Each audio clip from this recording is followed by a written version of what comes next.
August 2012, Shorthand Tamil Junior Grade. Get ready for the dictation. 10 seconds. 5 seconds. Start.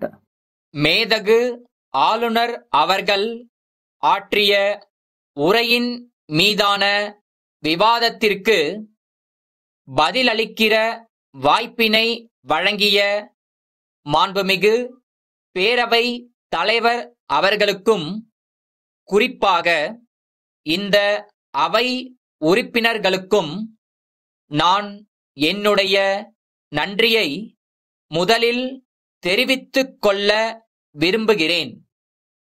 இந்த ஆளுநர் உரை என்பது வெறும் காகிதம் அல்ல, இது ஒரு காலக் கண்ணாடி.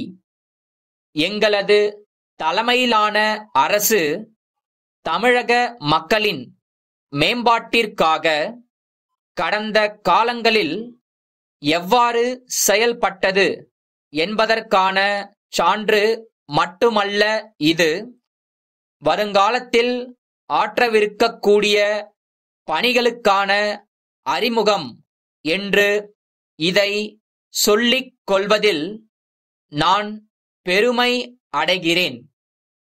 மழை வெள்ளத்தால் பெரிதும் பாதிப்புக்குள்ளாகிற கடலோர மாவட்டங்களை பாதுகாக்கிற எண்ணத்தில் சிறப்பு வெள்ள மேலாண்மை திட்டம் ஒன்றையும், அதே போன்று உபரி நீரை வறட்சி மாவட்டங்கள் பயன்படுத்திடும் வகையில் திட்டம் ஒன்றையும் நாங்கள் அறிவித்திருக்கிறோம். இந்த திட்டங்கள் தமிழக மக்களின் மத்தியில் பெரும் வரவேற்பை பெற்றிருக்கின்றன என்பதை எண்ணும்போது நாங்கள் உள்ளபடியே பெருமிதம் கொள்கிறோம். அதே போன்று தமிழ்நாட்டினுடைய வன வளத்தை பாதுகாக்க கிழக்கு கடற்கரை மற்றும் தென்னக சுற்றுலா மையங்களை மேம்படுத்த சென்னை மாநகர மக்களின் போக்குவரத்து நெரிசலை கட்டுப்படுத்திட எண்ணற்ற தொலைநோக்கு திட்டங்களை இந்த அரசு அறிவித்துள்ளதை தமிழக மக்கள் மட்டுமல்ல, இந்தியாவில் உள்ள மற்ற மாநிலத்தை சார்ந்தவர்களும் பாராட்டுகிறார்கள். மீனவர்கள் நலனில் அக்கறை கொண்டுள்ள நாங்கள் அவர்களது நாட்டு படகுகளுக்கு மானிய விலையில் மண்ணெண்ணெய் வழங்கும் திட்டத்தை அறிவித்திருக்கிறோம். அதோடு மட்டுமல்லாமல் இலங்கை கடற்படையினரால் தமிழக மீனவர்கள் தாக்கப்படுவதை முற்றிலுமாக தடுத்து நிறுத்த மத்திய அரசு மூலம் உரிய நடவடிக்கைகள் மேற்கொள்ளப்பட்டு வருவதையும் இந்த நேரத்தில் ஞாபகப்படுத்த விரும்புகிறேன்.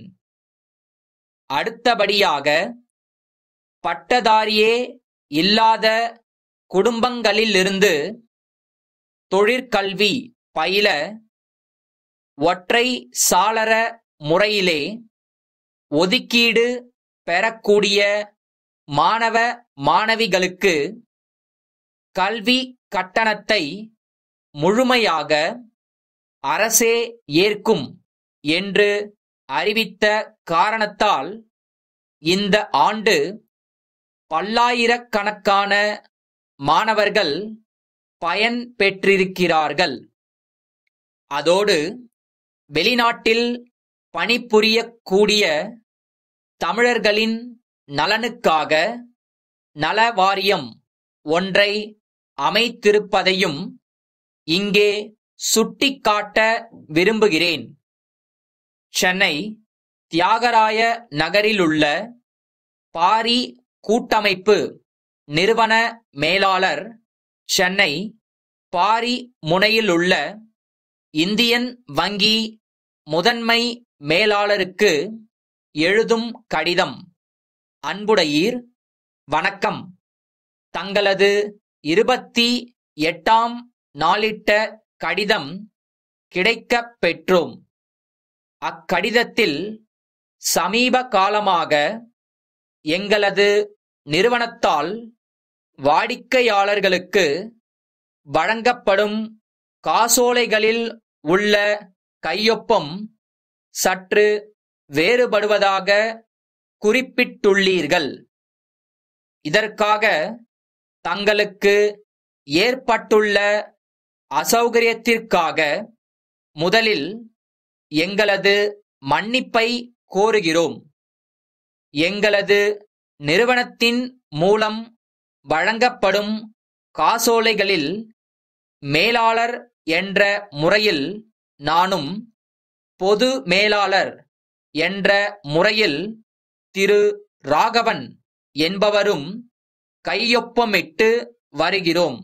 தாங்கள் குறிப்பிட்டுள்ள இந்த குறைபாட்டை களையும் வகையில் எங்களது மாதிரி கையொப்பத்தினை இத்துடன் அனுப்பி இருக்கிறோம்.